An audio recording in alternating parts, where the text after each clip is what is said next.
Welcome to another episode of Cric Talk और मैं हूं आपका दोस्त, आपका host Ali Salman. Cric Talk की वीडियोस अगर आपको पसंद आ रही हैं तो उसको लाइक कीजिए, सब्सक्राइब कीजिए, शेयर कीजिए और साथ साथ कमेंट से ज़रूर करते रहिए।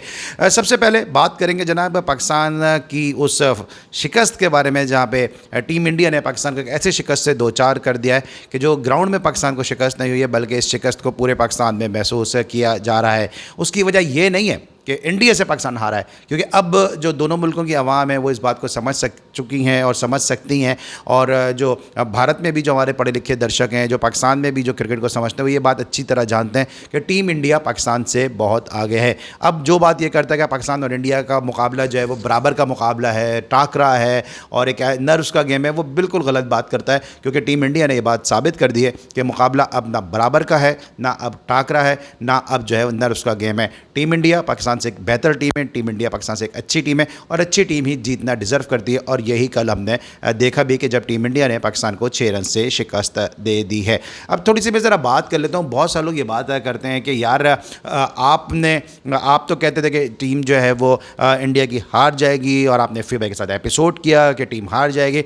उस वक्त तो टीम इंडिया को भी यकीन नहीं था कि वो जीत जाएंगे। अब फीबाई का अपना एक मिजाज है, फीबाई अपने अंदाज से कह सकते हैं, क्योंकि जाहिर सी बात है फीबाई खुद ये कहते हैं कि मैं कोई एनालिस्ट नहीं हूँ, मैं तो अपनी बात करता हूँ, दिल की बात करता हूँ। वो फीबाई के दिल की एक अपनी बात है कि 60-40। लेकिन अगर आप उसी वीडियो को देखें तो उसमें मैंने कहा था कि टीम ख्वाह कोई भी जीते मुकाबला अच्छा होना चाहिए, और इससे पहले कि अगर आप मेरी वीडियोज़ देखें तो उसमें भी मैंने कहा है कि ये कोई इस्लाम की और कोई हिंदू मज़हब की जंग नहीं है, इस मैच को मैच की तरह ने। और मुझे बड़ी खुशी है कि मेरे जो भारतीय दर्शक हैं, जो मेरे पेज के, जो मेरे इस क्रिक टॉक के ऊपर जो व्यूवर्स हैं, जो सब्सक्राइबर हैं, वो ये बात अच्छी तरह समझते हैं और बहुत सारे लोगों ने इस बात को अप्रिशिएट भी किया है कि जो टीम अच्छा खेले वो जीते। अब ये बातें बहुत पुरानी हो गई, अब ये कोई हम कोई 5 साल 10 साल पहले नहीं रह रहे हैं कि जनाब इस्लाम जीत गया, हिंदू मज़हब जीत गया, ये हो गया। ये जो पढ़े लिखे लोग हैं, क्योंकि जो भारत में भी पढ़े लिखे लोग हैं, जो इंडिया में भी पढ़े लिखे लोग हैं, जो पाकिस्तान में भी हैं, वो ये बात जानते हैं कि जो अच्छा खेलेगा वो जीत जाएगा। ये सब दकियानूसी बातें हो गई, ये पुराने ज़माने की बातें हो गई हैं। तो बहरहाल पहले तो मैं इस बात को क्लियर कर दूँ कि अगर मेरी वीडियो वाली दोबारा देखें तो उसमें मैंने खुद कहा है और इंट्रो में ही मैंने कहा है कि टीम जो भी अच्छा खेले जो है वो क्रिकेट जो है जीते, और इस तरह की मैंने बातें की। मैंने उस वक्त बिल्कुल राइट ऑफ नहीं किया था भारतीय टीम को। अब ये नहीं हो सकता कि जो बातें एफीवाई कर रहे हैं वो बातें मैं भी करूं, क्योंकि एफीवाई का एक अपना अंदाज़ है, एफीवाई का एक अपना, आज से नहीं है। आप लोग नहीं जानते कि एफीवाई से मेरा क्या ताल्लुक़ है, और आप लोग नहीं समझते हैं कि एफीवाई से मेरा क्या पर्सनल रिलेशनशिप है, एफीवाई से मेरी कैसी भाइयों वाली मोहब्बत और कितनी मेरी बॉन्डिंग है। अगर मैं ये कहूँ कि शायद एफीवाई के साथ मीडिया में सबसे ज़्यादा बॉन्डिंग मेरी है तो शायद आप लोगों को यकीन नहीं आएगा। लेकिन हाँ, क्योंकि आप लोग अगर ये समझते हैं कि अगर शोले फिल्म में या भारतीय मूवी में अगर अमजद खान की और अमिताभ की जो लड़ाई है वो ज़ाती लड़ाई है तो ये बहुत बड़ी बेवकूफ़ी है। अगर आप ये समझते हैं कि अनिल कपूर की और शक्ति कपूर की अगर लड़ाई है, उनकी ज़ाती लड़ाई है, तो ये बहुत बड़ी बेवकूफ़ी है। अगर आप ये समझते हैं अनुपम खेर की या किसी भी हीरो की ज़ाती लड़ाई है, उनकी ज़ाती लड़ाई है, तो ये आपकी बहुत बड़ी बेवकूफ़ी है, क्योंकि ये मीडिया है, यहाँ पे पार्ट है, यहाँ पे मुझे अपना काम करना है। उस वक्त मैं एंकर होता हूँ, इफ़ी भाई जो है वो एनालिस्ट होते हैं, या कोई भी हमारा एनालिस्ट होता है, तो मुझे वो सवाल करने होते हैं और मैं वो सवाल करता हूँ। मैं एक आम आदमी के सवाल करता हूँ। आप लोग ये इस बात को, मुझे नहीं समझ में आता, बहुत सारे मेरे जो इंडियन दर्शक हैं वो इस बात को इतना सीरियस लेते हैं, यार आपने एफी भाई को ये कह दिया, ये कह दिया। भाई वो एक प्रोग्राम का मिजाज है, प्रोग्राम का एक फॉर्मेट है कि मुझे एफी भाई से सवाल करने हैं, और अगर एफी भाई से मैं सवाल नहीं करूँगा तो फिर एफी भाई के अंदर से ये चीज़ कैसे सामने आएगी। तो ये बात बहुत ज़्यादा समझने की ज़रूरत है। इसको मैंने क्लियर करने की एक कोशिश की और उम्मीद है कि आप में से जो समझदार लोग हैं, कि जो बुद्धिमान लोग हैं, वो इस बात को ज़रूर समझेंगे। वरना क्रिकेट इंडिया को मुझसे ज़्यादा पाकिस्तान में रहते हुए किसी ने शायद कवर नहीं किया होगा। अभी आप मेरी वीडियोज़ भी देख रहे होंगे, आपको पता होगा कि अगर मेरी हिंदी इतनी शुद्ध है, इतनी हिंदी मेरी बेहतर है, तो उसकी वजह यह है कि मैं टीम इंडिया को आज से नहीं कवर कर रहा हूँ। मैं टीम इंडिया को उस वक्त से कवर कर रहा हूँ जब बहुत सारे यूट्यूबर जो थे वो अब्बू के पास थे, अम्मी के पास पहुँचे भी नहीं थे। तो ये ज़रूरी था ये बात कहना कि हम कब से क्रिकेट को कवर कर रहे हैं। मैं कभी जताता नहीं हूँ ये बात कि ये बात मुझको ही पता है, ये बात आपको नहीं पता होगा, ये बात आप समझेंगे नहीं, ये बात मैं आपको समझा रहा हूँ, ये बात आप समझ ही नहीं सकते। ये बातें ना बेवकूफ़ी की मैं कभी करता नहीं हूँ, क्योंकि मैं ये समझता हूँ, पर्सनली मैं ये समझता हूँ कि जो लोग मुझे घर बैठ के देख रहे हैं उनको मुझसे ज़्यादा क्रिकेट की नॉलेज है। मैं कोई अक्ल कुल नहीं हूँ, लेकिन हाँ, मैं वो बात करता हूँ जो मेरे दिल में बात होती है। पाकिस्तान क्रिकेट के लिए मैं शुरू से ये बात करूँगा, पाकिस्तान क्रिकेट वेंटिलेटर पे। मेरी पूरी वीडियोज़, पुरानी वीडियोज़ निकाल के देख लें। मैंने बार बार कहा कि पाकिस्तान क्रिकेट को जो असल जो ख़तरा है, पाकिस्तान क्रिकेट को जो असल खदशा है, वो है बाबर आजम की कप्तानी से। पाकिस्तान क्रिकेट को किसी ने तबाह नहीं किया। हम बीसीसीआई पे इल्ज़ाम लगाते हैं कि हमारी क्रिकेट को आईपीएल ने ख़त्म किया, राजीव शुक्ला ने ख़त्म किया, जय शाह ने ख़त्म किया।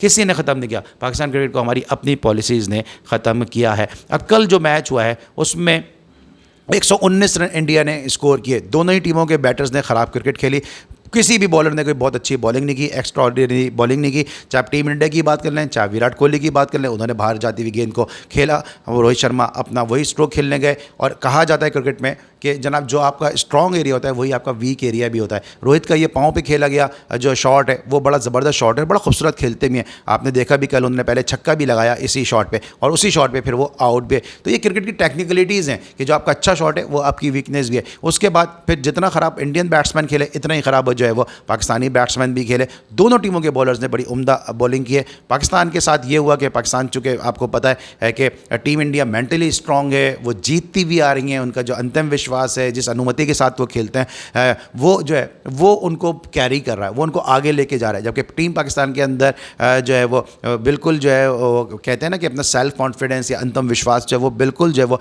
पाकिस्तान ने खोया हुआ है। और पाकिस्तान बिल्कुल जो है वो इस फेज़ में नहीं है कि टीम इंडिया को देख के मेंटली उनके सामने खड़ा हो। पाकिस्तान की जो है कप्तानी में बड़े फ्लॉज थे, जिस तरह मैं बार बार कह रहा हूँ कि Babar Azam is totally a failed captain. कप्तानी में बड़े फ्लॉज थे।